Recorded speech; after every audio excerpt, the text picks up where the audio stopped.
जनाब बायजीद बिस्तामी एक बार हमदान तशरीफ ले गए। बात जरूरी मामलात निपटाने के बाद वो अपने आबाई वतन बिस्ताम वापस चले गए।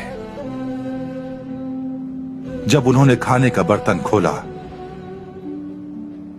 तो देखते हैं कि उसमें चंद चींटियां रेंग रही हैं। वो समझ गए कि ये चींटियां हमदान से उनके खाने के बर्तन में आ गई होंगी।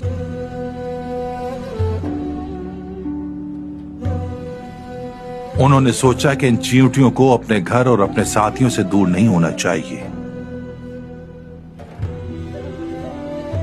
सफर की थकन हो जाने के बावजूद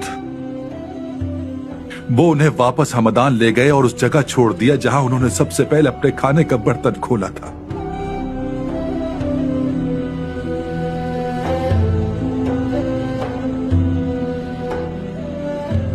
इस कहानी से हासिल सबक तो वो क्या है? हमें किसकी खिदमत करनी है?